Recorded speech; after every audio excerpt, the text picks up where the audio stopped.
Hey there! Welcome to the Winx Forever podcast. I'm Lola, creator, host, and lifelong Winx fan.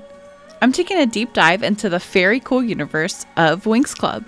So whether you've been a Winx fan since 2004, like myself, or you vaguely remember it from your childhood, or even if you're being introduced to it for the first time, I want to say welcome. This is the Winx Forever podcast.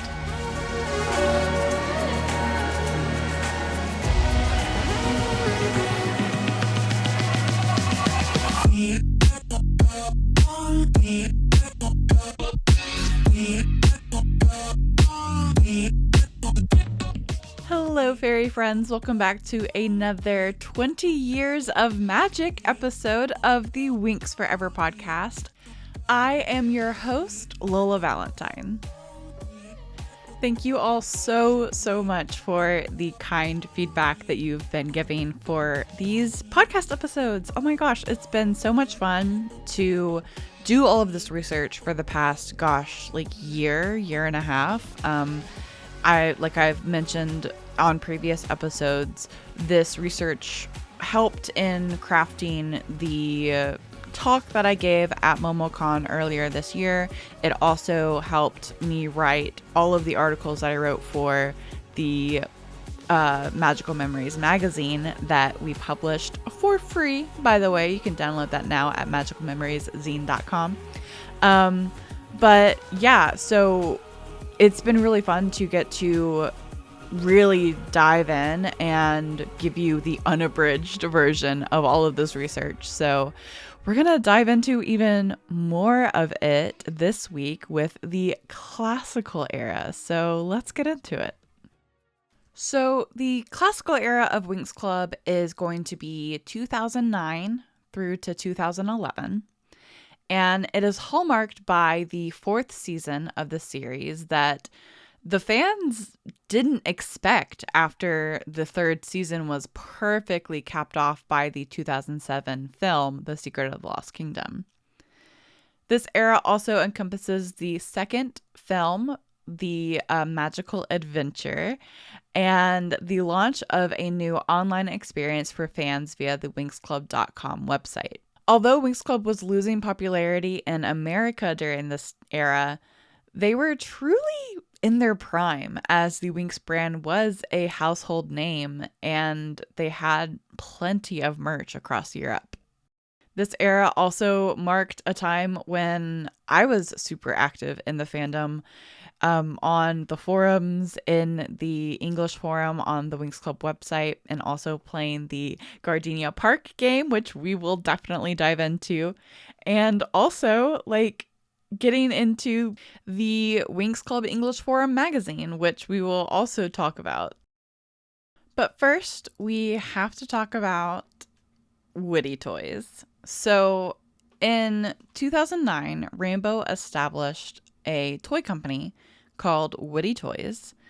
Since its founding in 2009 by the Rainbow Group, Woody Toys had specialized in creating toy collections related to Rainbow's media franchises. And I say all of this in past tense because as of 2024, all of the Woody websites, any backlinks to anything Woody related, have since been wiped from the internet. Woody, we believe, has ceased to exist as we know it, which might be exciting news for some Winx fans and Winx collectors.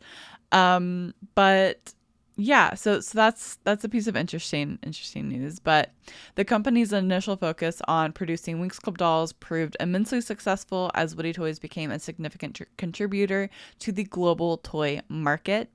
The brand's growth was evident in its expansive reach, with products distributed to over 60 countries. That's pretty wild. So while Mattel and Jakks Pacific produced Winx Club dolls primarily for the American market, Woody Toys Winx Club dolls had achieved global distribution, with reports indicating in-store releases outside of Europe, reaching countries such as Brazil, Australia, China, and more. Initially, the toy brand was to be called Rainbow Toys SRL, and early Believix dolls from Italy say Rainbow Toys SRL on the boxes.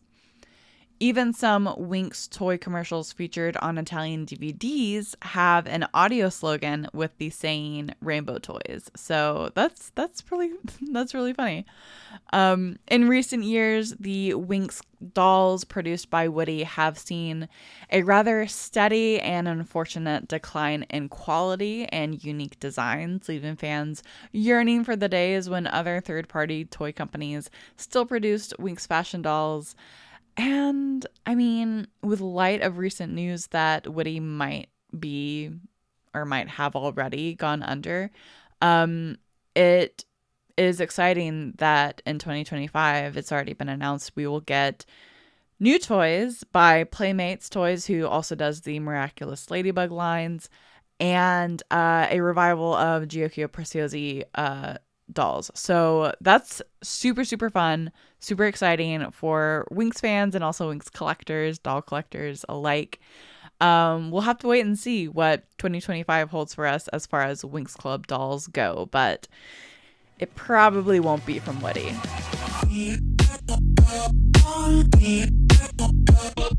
You're listening to the Winx Forever podcast.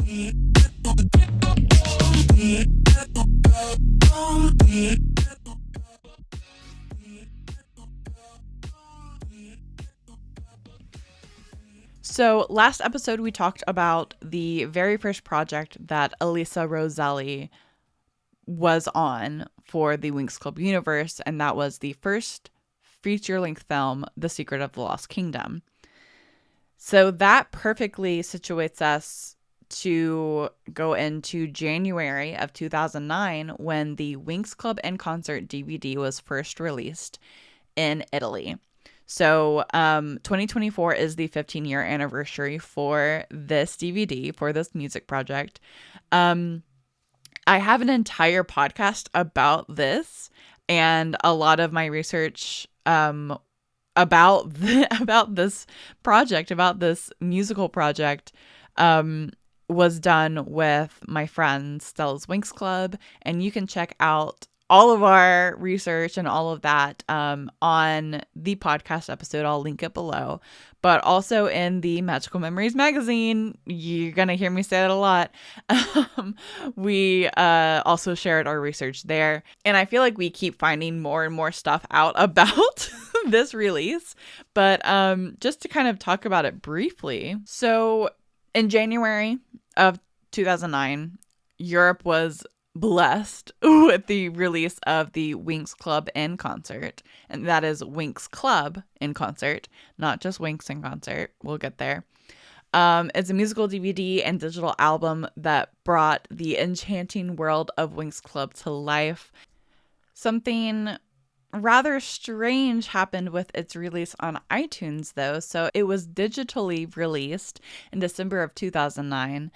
Almost a whole year after it was published, with the DVD, but only to be replaced shortly after by an almost identical album. So Winx Club in Concert was removed and replaced by Winx in Concert. And the only difference being the exclusion of the track Dreaming in My Way, which is the only track on the original Winx Club in Concert album that was not written and produced by Elisa Roselli. I mean, there's a lot of controversy. There's a lot of mystery shrouding this release. Very, very interesting. Like I said, if you want to deep dive in this, we talked about it extensively on the podcast earlier this year. You can go check that out. But other than that, I mean, this was a really, really cool moment for Winx Club history. I mean, it marked a significant shift in the overall Winx Club brand, but it also established a sound for the series.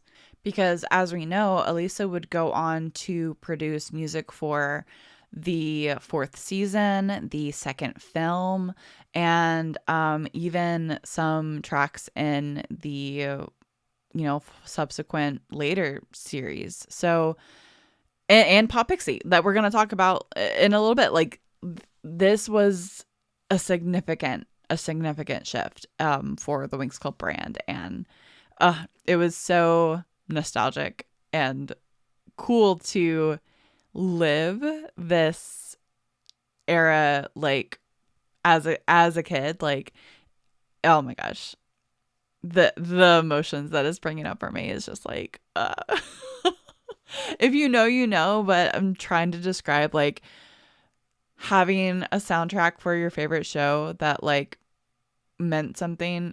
I don't know. It was just so cool. And, like, the care and attention to detail that Elisa approached with this, like, this initial album, because Winx Club had never done, like, a single, like, music project like this before.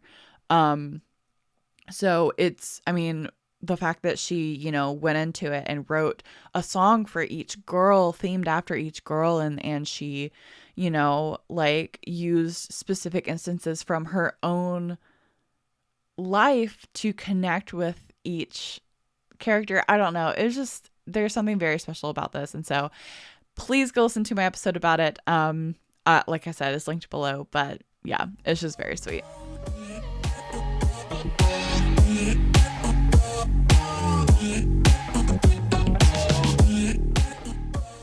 Also to note, in 2009, Winx Club would debut a restructure for their official WinxClub.com website that would become a major part of the Winx Club fan community, with forums for many different countries, capabilities to host fan content such as the Winx Club English Forum magazine, and then also later an RPG that would be known as Gardenia Park, where you could virtually hang out with your friends as Winx themed avatars. Oh my gosh, you guys, this website was everything for little Lola. Like, this is where Lola was, like, born.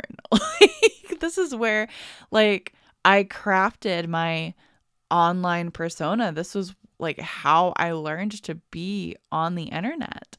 And I'm really, like, to this day still so thankful for what Winx Club and what Rainbow gave us in the WinxClub.com website. Like, they gave us a safe space as kids to explore writing and, like, collaborating on a project such as the Winx Club English Forum magazine, virtually, before we, really knew what we were doing. I don't know. It was just such a fun time, and just such a wild, like, experience looking back at it now. But if you were not lucky enough to share this experience with this website growing up, don't fret, because this fandom is really freaking talented and so lovely. I say that because there was recently launched a Winx Club fan project that really rebuilt this version of the WinxClub.com website. And it's an active website. You can go to it. You can create a profile. You can interact with other people. There's forums. Like, it's crazy. I'll link the website in the description below, so that you can check it out. You can even read some of our old English Forum magazine issues that they're republishing, which is really fun. But according to the fan creators of this website, during the classical era of Winx Club, the official WinxClub.com website was the most active during, like, season 4, and having about 10,000 members online per day, with more than 100,000 messages daily on the forums, and more than, this is insane, 800,000 accounts active by the end of 2010. Excuse me, what? That is absolutely insane. Those are not small numbers. And I mean, it was a really active website. So definitely check out that fan project. They've done a phenomenal job of preserving that website and also making it functional and keeping it up to date with like now. Like there's even like news about the reboot and stuff like that, like on the news pages, and they're just doing a really good job. So definitely go check out that project.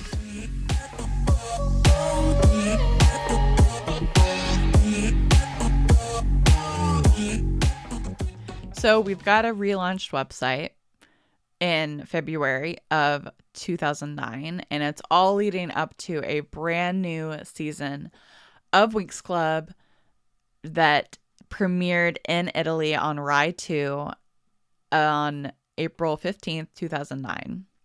So Winx Club premiered its 4th season on April 15th, 2009, making a swift return to television screens 3 years after the previous season. Season 4 ushered in a transformative phase for the Winx Club franchise, including a plethora of merchandise, music, and some spin-off shows. The highly anticipated Season 4 also embraced a new animation style, introducing flash animation to the series for the first time.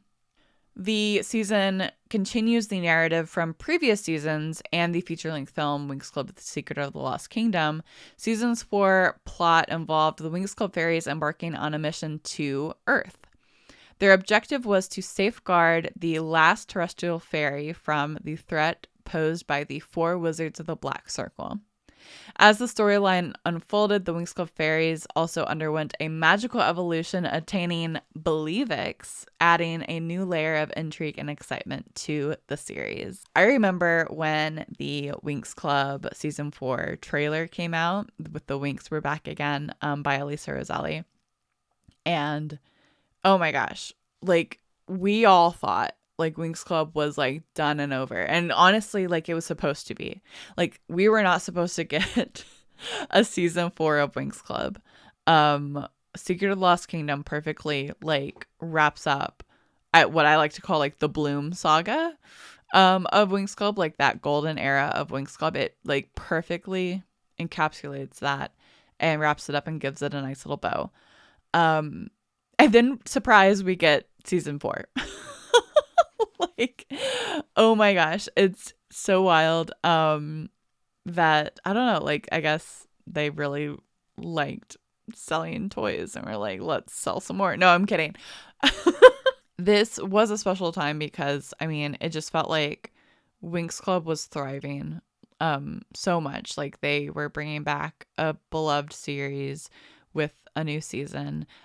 They announced a brand new movie coming out that would be out the following year. And like, there's just a lot going on in the Winx fandom at this time. And it was like, there was no, it was never boring, definitely during this era.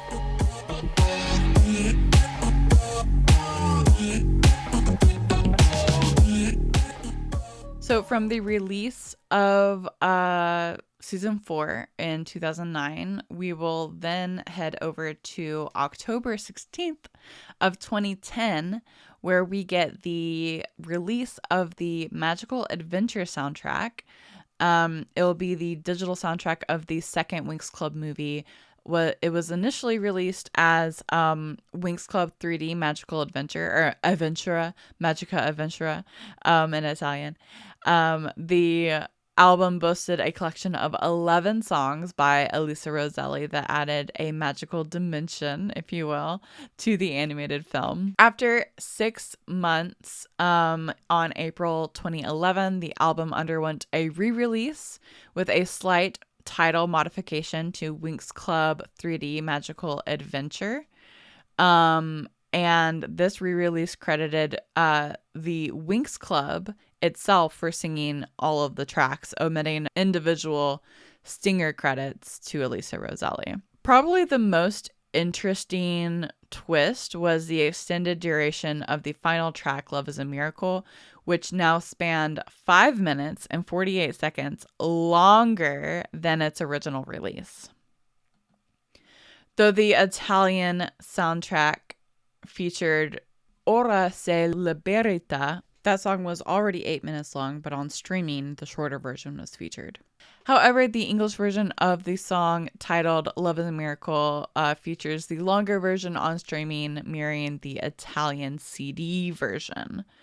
It sounds like it was just like really messy. This was also the first time that a Winx Club music project or a music anything featured a duet with a male singer, which was really cool. The track Forever showcased a collaboration between Elisa Roselli and one of her students, adding a unique dynamic to the musical journey of Winx Club.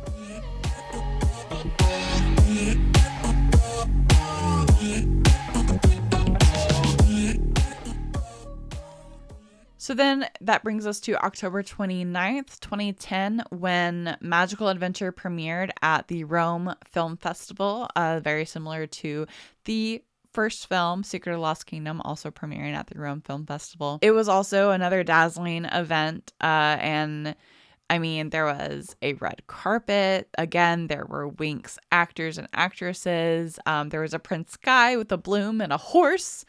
I think so. I think there was a horse. Let me double check that. Okay, yes, I was right. There was a horse. They had a freaking peg. How fun is that? Oh my God. So yeah, I mean, it was really beautiful. It was, similar to the previous film. This was also during the time when like movie studios were obsessed with 3D films. This was the first ever animated 3D film produced by an Italian company. So very similar to Secret of the Lost Kingdom, Rainbow is just kind of trailblazing as an Italian production company, and it's really cool that Winx Club like holds those titles. The magical adventure plot introduced the return of the evil Trix witch sisters, who appeared at the end of the first film as a cliffhanger in 2007. Through a powerful spell, the Trix aimed to disrupt the balance of positive and negative magic held by the Tree of Life, draining the energy of good from all of magics, because of course they did. And this, of course, left Bloom and her friends powerless, setting the stage for another epic battle against the forces of evil. Yeah, so there's a lot here. Magical Adventure for me, I mean, while the hype around it was amazing and valid, and it was a beautiful, beautiful film. The animation was stunning. Like, the colors were so vibrant. The story, the plot, it was not plotting. Like, for me, Magical Adventure marks a significant shift in Winx Club storytelling that will persist throughout the duration of these eras that we will talk about. So for me, Magical Adventure gets some points docked for just it doesn't make any sense. It doesn't make any sense. Why? Like, it tried to pick up where Secret of the Lost Kingdom left off, but like it didn't, but like it did. I don't know. I have a theory about the Winx films. All three of them. Do I want to share this here? Yeah, I'll share it. Okay. So, the Winx Club films. Each film was produced in conjunction with whatever season was also being worked on and produced at that time. So, for Secret of the Lost Kingdom, that film was produced while season 3 was being produced. Magical Adventure was produced while season 4 was being produced. And Lord help us, Mystery of the Abyss that we don't like to talk about was produced while season 5 was being produced. And I say all of that because you're probably like, duh, Lola, we know when these were made. Okay, yes, but have you ever noticed how like some of the films mirror what happens in their adjacent seasons? Like in Secret of the Lost Kingdom, there's a lot of parallels where like Bloom goes back to Earth, just like in season 3, and she also like, you know, can't miniaturize with the other Winx girls when they go to the Golden Kingdom in season 3. Same thing at the Red Tower, or is that what it's called, the Red Tower in Secret of the Lost Kingdom? The guys, while they're waiting for the Winx to get the water stars, play a game with Bloom with like a little light ball, and like the little light ball like is like they're like hitting it with their swords, whatever. In the movie, Bloom is playing with the pixies outside while she's waiting on the Winx to gain, you know, like the key with Lockette. So like there's a lot of different parallels, little parallels like that happen. That I don't know, like there's so many that it just feels weird to me that like why like I don't know if like the same people were working on the same like stories, or like if like the movie production team was not talking to the series production team. Like what was happening? Like I felt like there was a disconnect there, or maybe it was on purpose. I don't know. I'll give another example. So Magical Adventure, very, very much parallels to season 4. The scenes where the girls go to Gardenia and are like running around doing chores in Gardenia. And there's even the scene with Mike in the bathroom. I think that one's the closest one to Magical Adventure and to season 4, where like he keeps trying to go to the bathroom, but there's so many girls, like, you know, and oh wait, no, and also when they're in the park, in Gardenia Park, and Bloom and the Winx have the conversation with the specialist in season 4, but in Magical Adventure, Bloom has a conversation with Sky, like in the hologram. Like, oh my god, I don't know. There's just a lot of that that happens, and then we see it also in The Mystery of the Abyss. Lots of parallels to season 5. Very disjointed, don't really like work together. A lot of people say that Magical Adventure actually makes more sense if they would be in Enchantix instead of Believix, but they put them in Believix because it was in conjunction with season 4, and like it'd be weird if like, you know, because like where it happens, I believe people say like to watch season 4 episodes 1 through 16 and then Winx Club Magical Adventure, and then pick back up with season 4 episodes 17 through 26. So, but like I said, this is where the wheels fall off. Like this is where like Magical Adventure is like the stake in the ground for me of like, I point to that and it's like, this is like when Winx Club started to kind of derail, like story-wise at least. We won't like get a full like disruption until the next era, but it's coming. Like the signs are there, and we'll get into it, but we have one more year before that happens. Well, yeah, we've got like another year before that happens in this era, so let's continue on.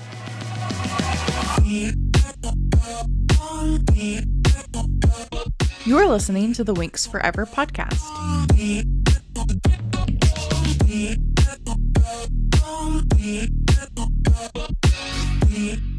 If you're enjoying this episode of the Winx Forever podcast, be sure to follow the show on your preferred streaming platform so that you're notified when new episodes are dropped.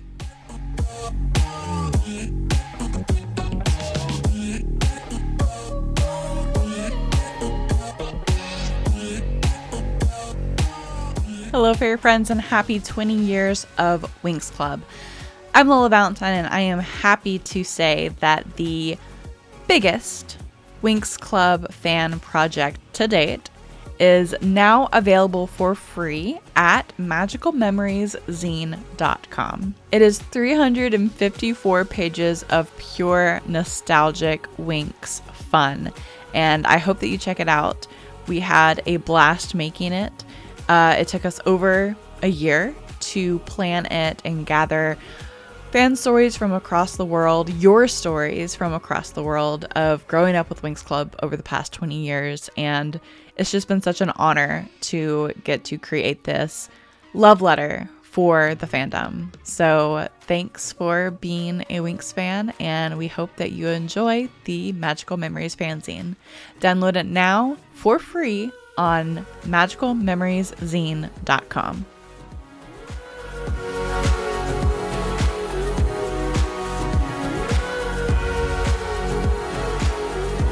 All right, so in 2011, starting off hot, Viacom, previous name of the owner of Nickelodeon, became a co-producer of Winx Club.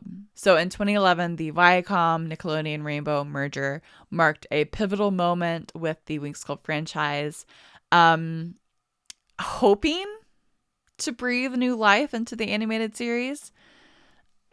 Coinciding with Viacom's ownership of Nickelodeon, the collaboration led to Viacom becoming a co-producer of Winx Club, a move announced alongside the launch of an all-new Winx Club series that was going to revive the series for American audiences.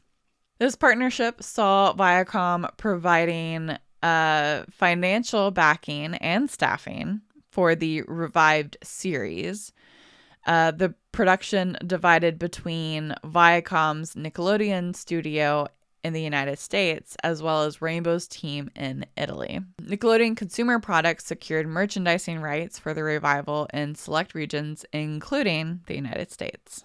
This revived series commenced with 4 one-hour specials summarizing the first 2 seasons of the original show, followed by the 5th, 6th, and 7th seasons.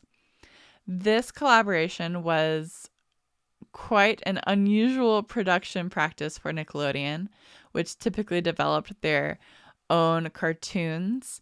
Despite this, Nickelodeon initially seemed to express a strong belief in Winx Club, officially inducting them into the franchise of Nicktoons, along with another revival brand, the Teenage Mutant Ninja Turtles. So Nickelodeon was actively participating in the production, approving scripts, and overseeing all phases of animation. Initially. The president of Nickelodeon International at the time played a crucial role in orchestrating the co-production partnership and became a member of Rainbow's board of directors. I wonder how long that lasted. So beyond financing the television series, Viacom contributed resources for the production of a 3rd Winx film. My heart just sank. Oh my God, reading that. This collaboration paved the way for continued co-productions, including pilots from 2014 onward and the creation of the Club 57 in 2019. So there's a lot there. All that to say, we will get into it in the Nickelodeon era because, shocker, it's called the Nickelodeon era for a reason. But that's just like a general overview. I have a lot to say about this deal that was struck, but we will dive into it in the next episode. I'm tired.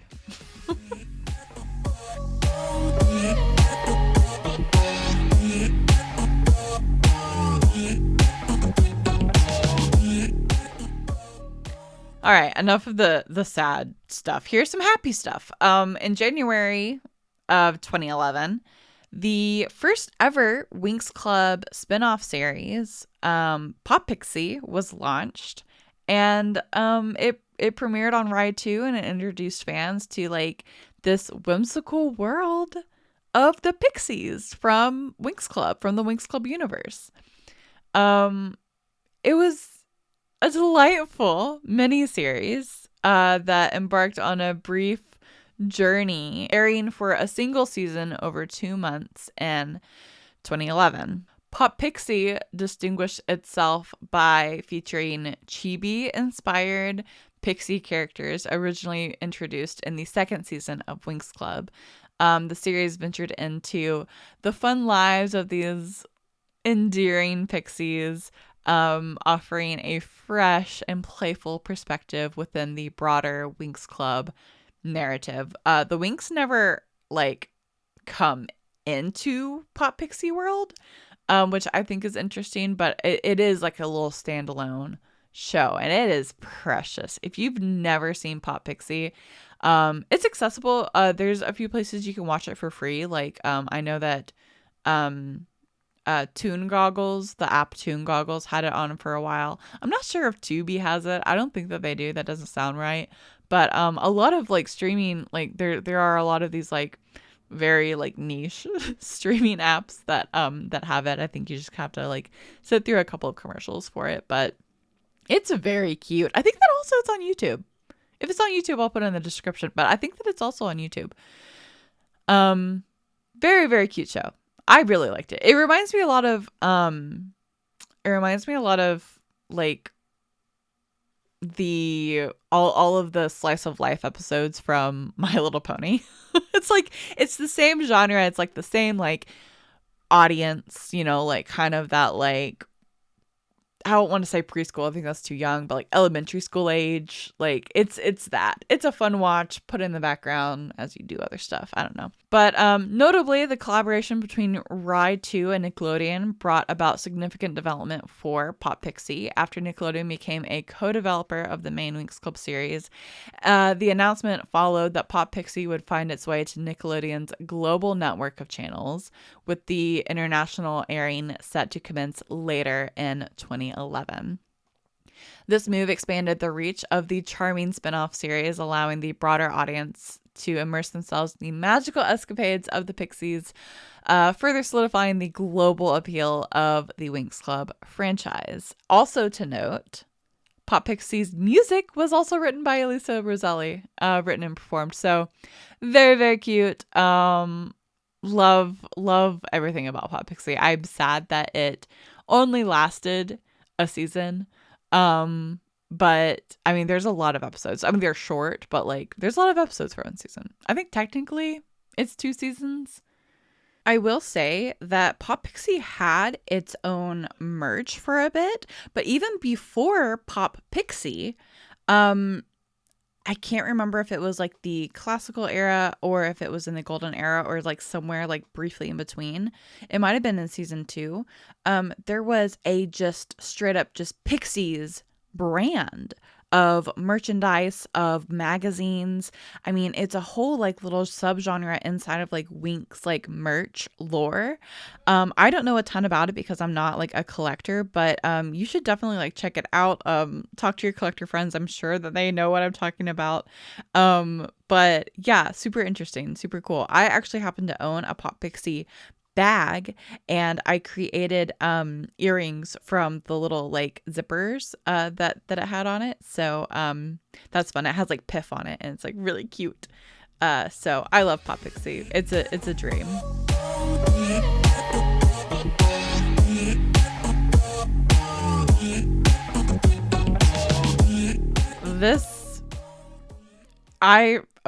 This next one we put in here for the Magical Memories fanzine, but I want to include it because we just talked about the WinxClub.com website, so why the heck not? In January of 2011, January 15th, 2011, the first issue of the Winx Club English Forum magazine was released on WinxClub.com. Yes, the official Winx Club website. So In collaboration with fairies and specialists from across the globe, Winx Club opened its website to the creativity and wonder of its devoted fan base.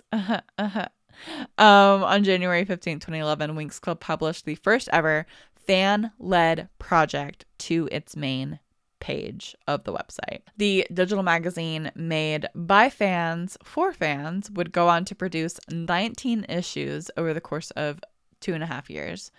And yours truly was on the staff. I mean, you probably know this by now if you've listened to the podcast for any length of time. Yes. So I was a part of the English Horror Magazine staff as a writer. What led to that was in the English forums on the Winx Club website, I hosted a news thread on the forums.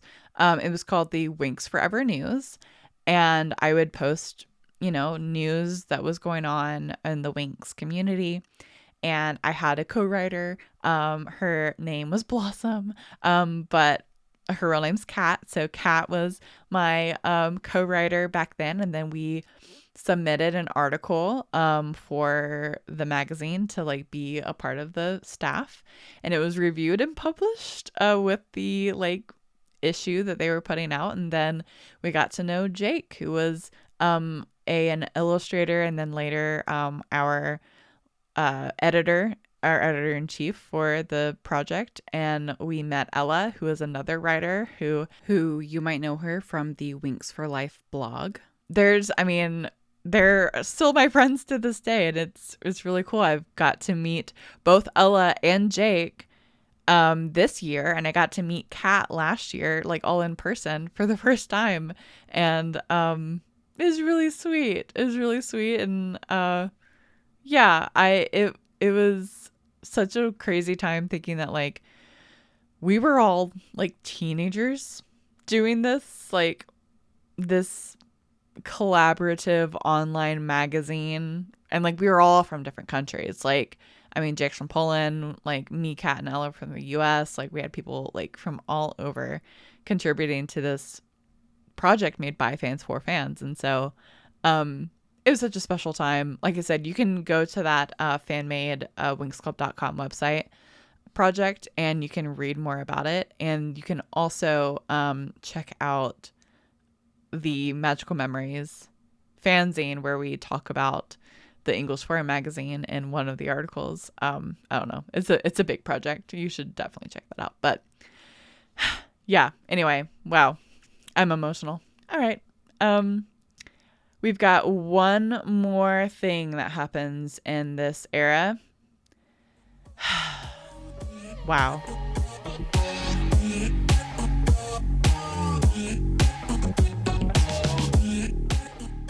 All right, and for the last milestone moment that happened in 2011 before we close out this classical era, we have on May 25th, 2011, Rainbow Magic Land, the second largest theme park in Italy, opened.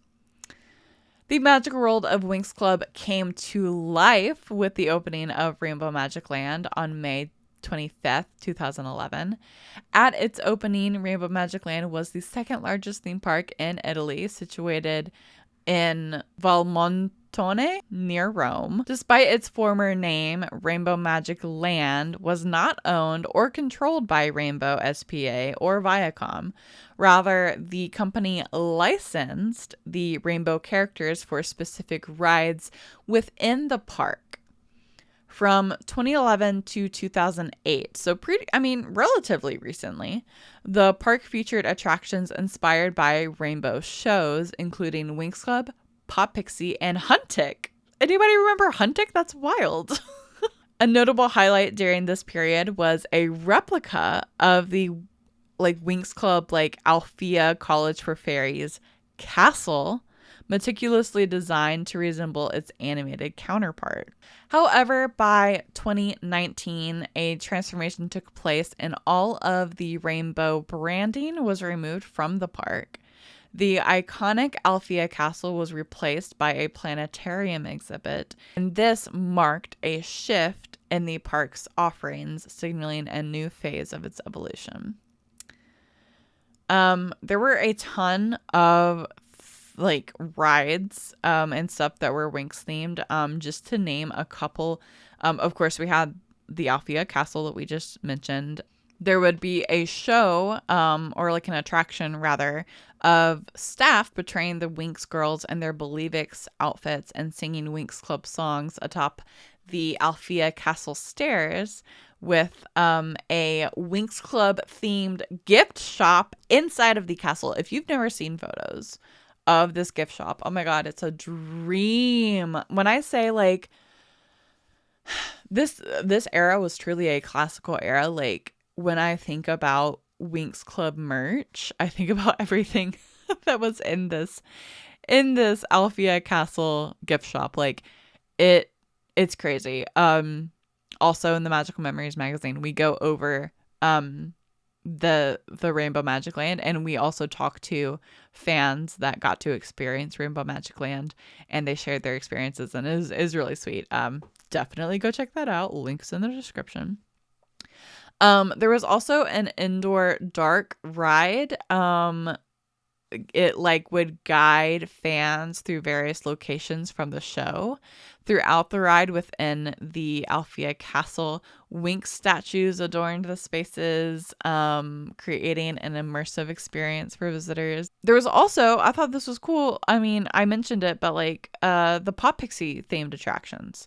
Winx Club wasn't the only rainbow property, or the only like Winx Club property really licensed for this project. It included a ton of Pop Pixie themed stuff for like the littles, you know, for like little kids. I thought that was super cute. There were like bumper cars and like other things like one of those, like, you know, like the Dumbo flying like thing at Disney, like one of those for Pop Pixie. There's a little train. There was an elf forest. There was like pop flowers, which are like the things that you spin around. There's a lot of stuff. Super, super cute.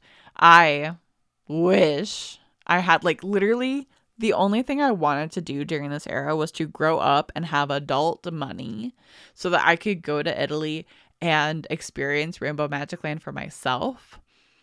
20 years later, I am an adult with adult money, and I did go to Italy, but I didn't get to go to Rainbow Magic Land, obviously, because it doesn't exist anymore. You know, it's fine. But it would have been so cool. I do own a Rainbow Magic Land shirt that I purchased off of, where did I get that? Like, I think it was from Vinted France, I think. And I got it, like, a friend of mine was making an order from, like, another friend. And, like, we, like, yeah, it was, like, one of the first ever international Winx Club packages that I've, like, ordered. And so, it was I think that's what started it. Yeah, funny. Anyway, yeah, that was a time. Rainbow Magic Land. Every time I mention that, people are like, wait, what? Winx Club had its own theme park? I'm like, well, kind of. Yes.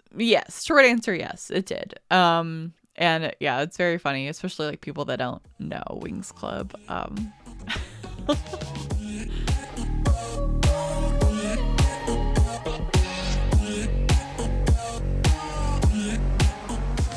Oh my goodness. But I mean, that does it for the classical era of the Winx Club timeline that we are kind of deep diving in this podcast series. The next time we will I'm already crying. We will go through the Nickelodeon era. Oh my lord. Okay. We'll be strong. We'll get through it together. It will be okay. They can't hurt us anymore. They no longer have stake in the company. They can no longer hurt us. It's fine. So yeah, it's all right. It'll be okay. We have each other. Deep breaths. Thank you so much for listening. If you enjoyed this episode of the Winx Forever podcast, be sure to like and subscribe on your preferred streaming platforms. And honestly, like, if you, like, want to send a question to me to, like, talk about something that I've mentioned in the series so far, I've got an app for that. There is a link in my description where you can leave me a message on my speakpipe.com.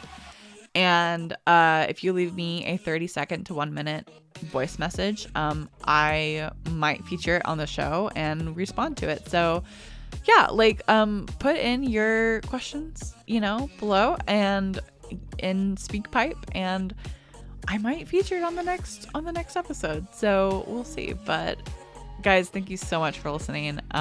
It's so crazy that I get to talk about our favorite fairies in this format. So thank you for coming along for the ride. And I'll be here same time, same place next week.